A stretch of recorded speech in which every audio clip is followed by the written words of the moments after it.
The PinkPrint event, organized by the IIA Odisha Chapter, marked a historic moment, celebrating the contribution and addressing the challenges faced by women architects. This event served as a powerful platform for dialogue and the exchange of transformative ideas, highlighting the indispensable roles women play in shaping our built environment. ArchVeda was privileged to host a special panel discussion with esteemed architects who attended the PinkPrint event.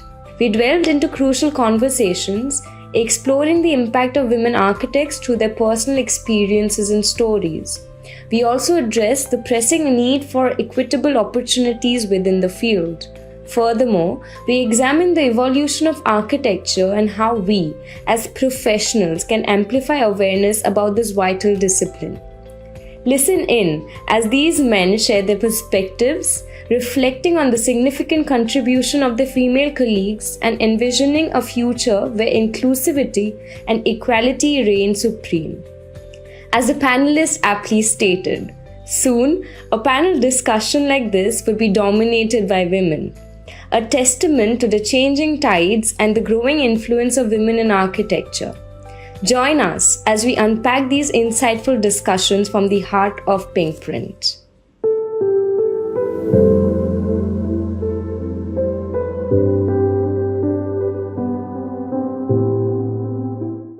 Welcome to a very special episode of ArchVeda. I am your host Anusha Bhattacharya, and today we are at the PinkPrint event being held by Indian Institute of Architects Odisha Chapter.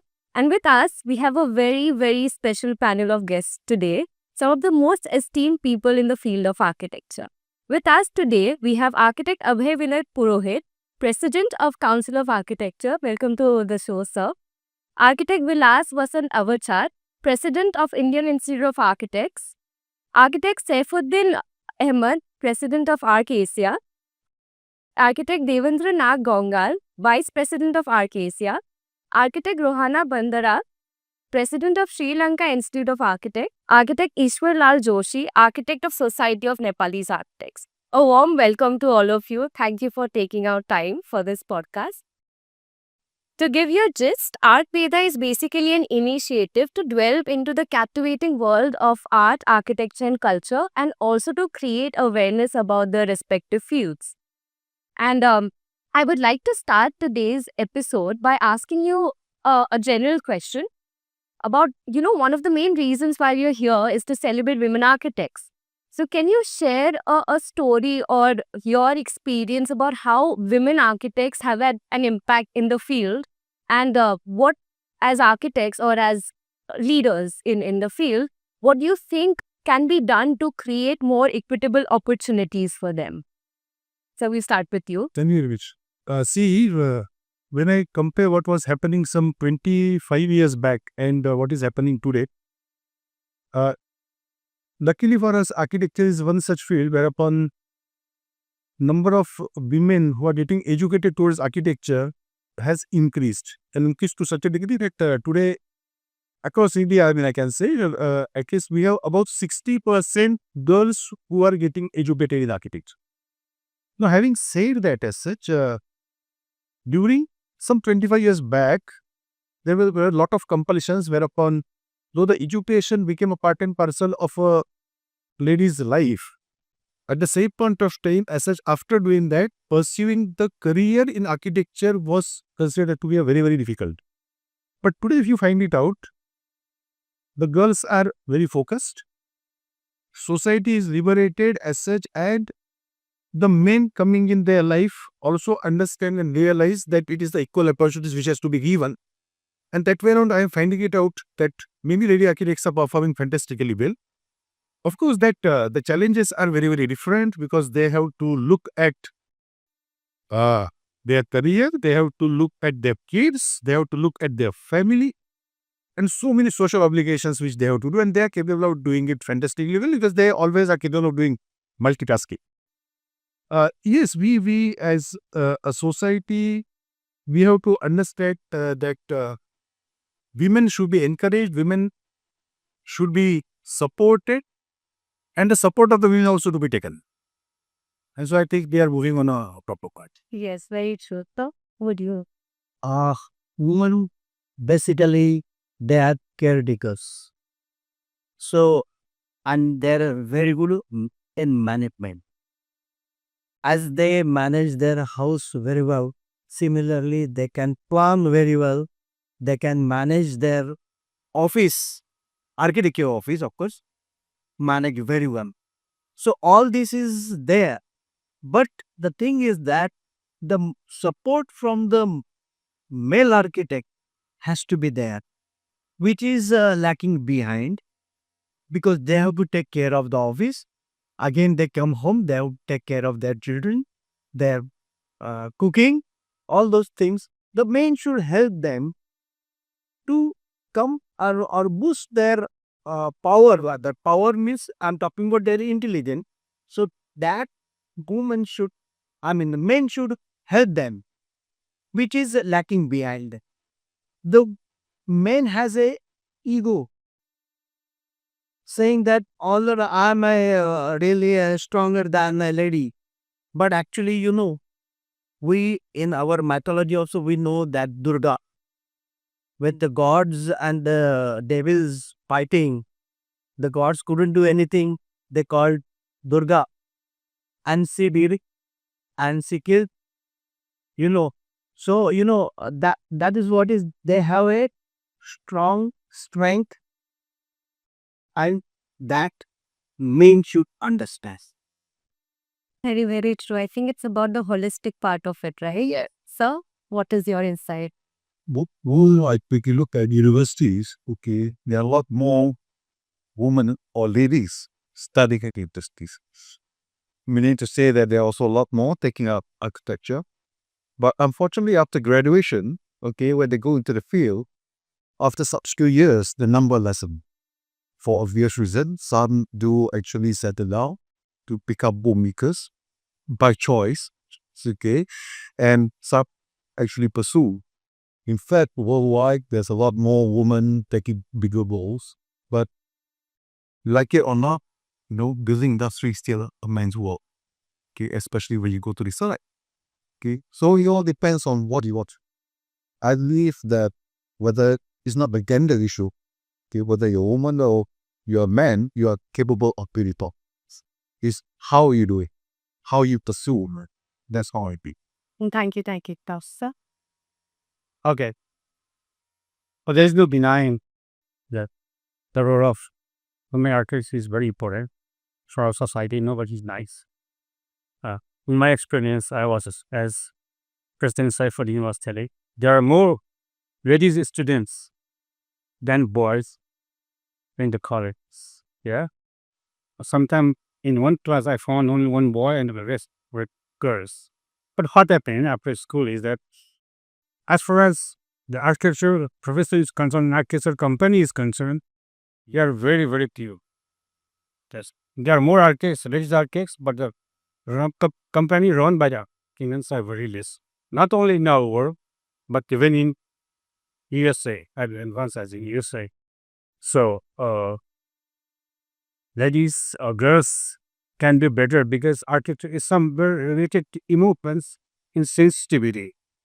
So, there is some very special touch that girls' architecture can impart in architecture. Now, let's say Jahahari, the queen of cars. This is when you talk about cars, is something emotional value. With a lot of famous ladies architecture in USA also. In my country, Nepal, we very much respect ladies architecture. But the same problem when it comes to business, so they are lagging behind. This is not because we are girls, but because our legacy. People did not really give a responsibility outside the house with the girls. So it is eroding step by step. So one should not expect basic or overall changes in this situation. Nowhere in the world, the company or the architecture business is run more by girls than boys. The business is a very tough case, and you have to be clear. Where most often girls lag behind. So in my country, I'm very much satisfied that in our program, in a school, in the colleges, the girls architects students are outnumbered the boys, even in the events. The only is business. So as I said, architecture education and architecture business are two different aspects. It has got two different salaries. So now it is better you ask why these architecture are not doing good business other than good product market. So I think a very interesting question. Thank you. Thank you, Prof. Go to 50 years back and analyze the statistics in the world. Not only in architecture, in all professions, the women participation, the lady students participation was very low. Gradually, this has been increased little by little. But I believe culturally, the women were recognized by, especially in Eastern culture. Have you ever heard about fatherlands in this world? We have heard about motherlands. Have you ever heard about father tongue? Only heard about mother tongue. That is the beginning. So due to various cultural reasons and also due to various family assignments, I think there was a setback noted by this particular field. Not only in architectural field, in all other fields also, the lady was always trying to look at their family, giving all other money earning responsibilities to the male. I think that is what the reason. Those days, the women architects are lacking in the field. But gradually, world has changed. Our society has changed. Our technology has changed.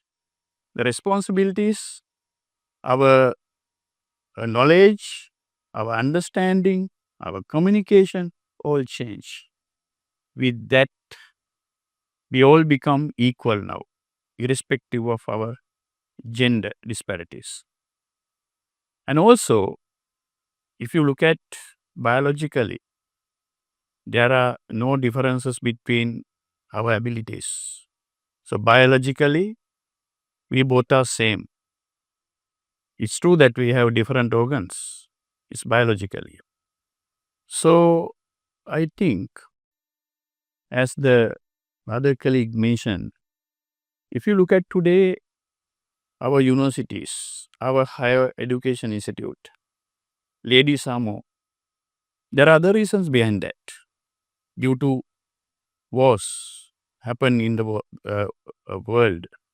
In my country also, we had 30 years war. If you look at the proportion of male and female, there is no balance between male and female in our country. So that could be a reason. That could be a reason for some other part of the world which they have experienced the same disasters. I think we can see a lot of potential for women now. If you look at or analyze the examination results and performances, I can talk on our country. The situation always, if you look at last 10 years, the lady students have performed very well compared to male students. 80% of girls have performed very well in their advanced levels.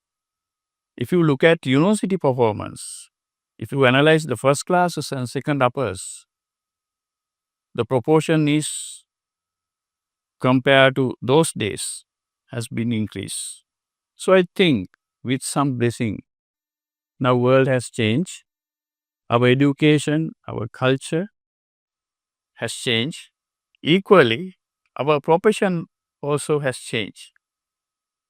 And now we all can agree the ladies have come up. So they are about to share whatever the share they own in the architectural profession. That's my thinking. Thank you for your answer, sir. So Uh, please share your insight. For me, Yeah. maybe because of this generation, fortunately, my wife is an architect, and I always encourage her for higher educations and also for business and also for participation in any conferences. Yeah. So what happened in 2020? Actually, she got the scholarship for master degree in Belgium, and that time we had two daughters. One is 4 years old, another is the 8 years old. So she asked whether I should go for the further study or what. I said, you go. And I took care of two daughters from feeding, for schooling and everything. And after returning back, she took care of them. And apart from that, also she has running her own consulting firm since 1991. And till date, she's working on that firm. And also the lucky that out of two daughters, we asked one daughter to study the civil engineers for elder one, because both of us are the architect. If in the family one is the civil engineer, maybe that might be easier us to do any kind of business in that field. But she said that no, I don't like architecture. I know how you people he'll work for this field. And she has chosen the medical field.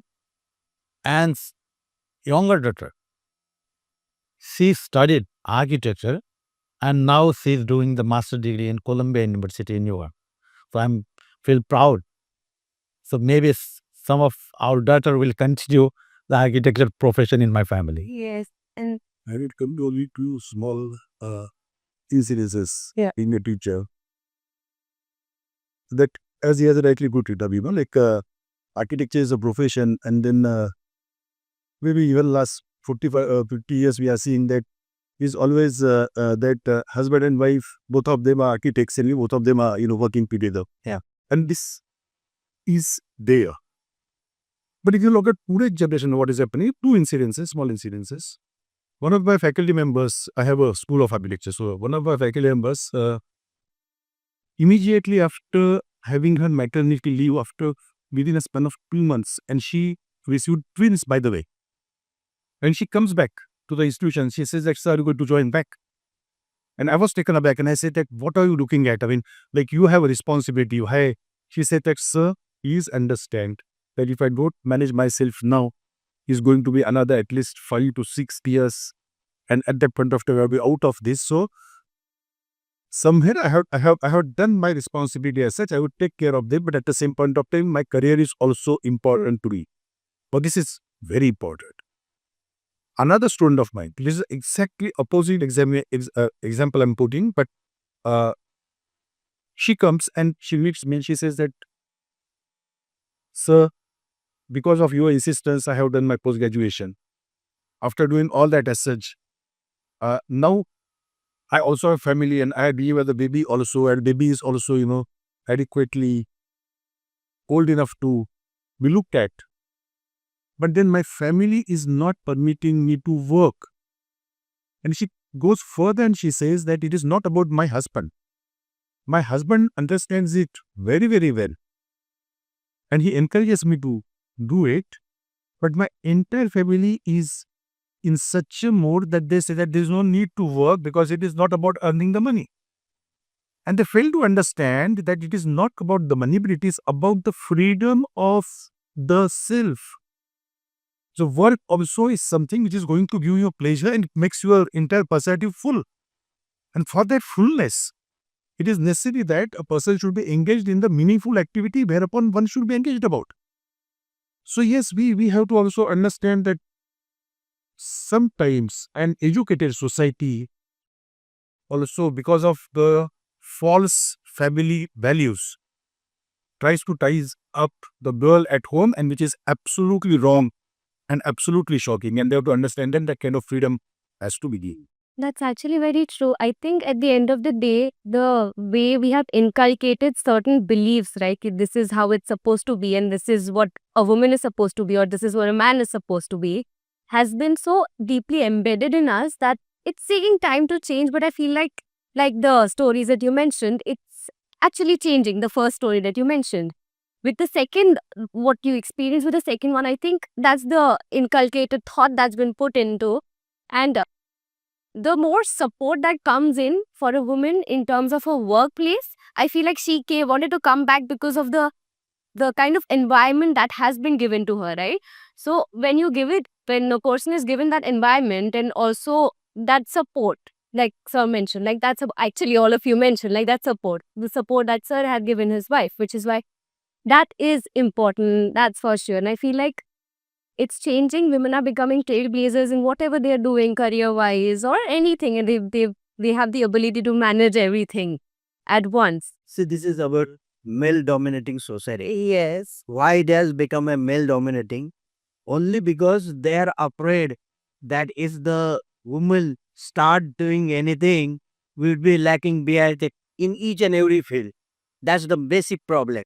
And that's the, we call all the time forefathers. We used to call, why not foremothers? Then why we used to call generally in our institute also chairman. So the lady becoming a chairman is a wrong thing. So we started calling chairpersons. So that is what is required, which is not the gender bias. Yes, that's how inclusive it becomes. Everyone we call chairperson. Yeah. So that is what is required. So that change has to be there. I also feel that the women also have to be more assertive. They should not settle for lesser, because it so happens that again this very intelligent student of mine, she comes back and she says, and I'm very sure that she would be great in practice. And she comes back and she said that, sir, I have thought that I have to join teaching. So I said, why you want to join teaching at this stage? She said, no, sir. What has happened is that the parents have decided that it is safer for you to be in a teaching post so that you keep on getting the vacations and you keep on getting that 10 to 5 sort of a scenario. And I said that, why do you want to play so safe? Because you are made to, go to different place altogether. You have been destined for that. Yeah. She said, yes, I realize that, but they are not permitting me. I have the offers which are coming from the other cities, but they say that you should not travel with other cities. Now, what difference does a, boy or the girl makes? A boy could travel to another city or other country, but the girl could not travel. So, I think somewhere we have to change. But at the same point of time, we have very encouraging sort of results. The girls are now basically saying that, we want to do this. One of my students actually is a social reformer, working with the tribes and, trying to build up their potentials and so on and so forth. And at international level, she was capable of establishing pastor art. Okay. Yeah. So you have the examples. Yes, exactly. Something to look forward to, establishing inspiration. Very. That's brilliant. And it's been lovely to hear your insight, especially from a panel of men, to hear about their belief about this. It's usually discussed and kept aside, right? So to hear it from a panel of men about how they can be supportive and what they believe in is actually a very nice way to perceive it. And wonderful answers. Feel that after 20 years, if you are going to make same kind of podcast, sing. Bossy. All the leaders are going to be. Women will be sitting here. Okay, go on. Looking forward to that for sure. Definitely the day is going to come. Right now it is 50-50%. sooner they are going to cross us. Speaking of changes, the changes that has been happening in architecture with the statistics or number of students in general taking up the career. So how do you think architecture has evolved over time? And as people who are trailblazers per se, how do you think we as architects or we as people in general can create more awareness about the field? So how do you think architecture has evolved? You're talking about architecture, you're talking about women in architecture. No, we're talking about architecture, yes. How has architecture as a field evolved in all of different countries have different ways of evolving, right? So how has it evolved in India? We'll start with you, sir. We are at the crossroads as far as the field of architecture is concerned. Yeah. Now it has a darker side and it also has a silver line. And the silver line I would first explain and we will talk about the darker side a bit later. So the silver line is that architecture is such an education, not only in India, across the world, that these have been trained in a holistic fashion. So today if we see in the national education policy which has come in India as such, now it is talking about, so I was discussing with one of the very prominent figures who is a policy maker at a national level. And I say that you are talking about national education policy, but architecture is such a field whereupon already the takeaways of a national education policy are always there from last 50 years at least. Because we are talking about integrating of the allied fields, we are talking about, design thinking, we are talking about a solution-oriented sort of the teaching learning process. We are talking about having a practical experience of the field and so on and so forth. And all these objectives are absolutely limited architecture. And as a result, you will find out that all of the architects may not practice architecture. All those who have done Bachelor of Architecture, Master of Architecture may not practice architecture, but in the allied fields also, they are effectively providing the services. And the fields include diversified fields. I have seen good banker architect. I have seen a good software engineer architect. Of course, they are into asset designing. Interior design is also allied field, so that is not the problem. They are into a management in a beautiful fashion. They are into even politics, whereupon you have to engage with the people and start doing something. And now today, if you talk about it, the silver lining which I am talking about is that the design field itself is going to be something like a lot of watertight compartments. So one who is a creative is capable of moving from this area to that area to that area to that area to that area. And the world has started realizing that design is very, very important. And so there we are capable of performing well. So architecture education would have a very strong sort of a thing. Now to we come to design. And I'm of a firm belief that any profession would survive with the strong ethics. And there has to be a value proposition which has to be brought on the table. Unfortunately, I don't know what is happening to other part of the world, but I think the same kind of thing is happening around. But in India, the way the unhealthy competition is there to grab the projects, and this is what I call, is something which is a matter of a concern. And while doing that as such, people quote unrealistic fees. And when they start doing that as such, these unrealistic fees actually affect the quality of work. So this becomes an unsustainable practice. Now when your core services are not providing you adequate money to sustain your office, there is a tendency, and I'm not quoting, and there is a generic statement I'm giving, there is a tendency to earn money from somewhere else. And when you say somewhere else, it essentially means that you are trying to get, and I'm not talking about anybody specific, this is just a hypothesis. So you intend to get the money so that money would come from various sources then. The moment that happens as such, the project is deceived, the client is deceived, no one is satisfied, and the entire architectural paternity comes into this case. So if any profession needs a strong ethics, it also needs a very, very strong delivery. So if we are capable of achieving that, if we move in that direction, the things are going to be all right. Because architecture is somewhere upon you say that, like 1 + 1 is not equal to 2. And that essentially means that the uniqueness and that the individualness and the value proposition each one is bringing is going to be different. And that difference itself would make architectural heritage rich for a country. That has to be there. So we have to be more responsible. We should be capable of serving the society in a very competent fashion because we are working back to back with our client. And we have to take into consideration everything. If that is going to happen, then it's going to be a freight type. Yeah. I think that's become more important with the way architecture has become more and more demanding in every place, I think. So I don't think that architecture is demanding. Now, I'm telling you frankly, see now, I don't know, he can always say that way.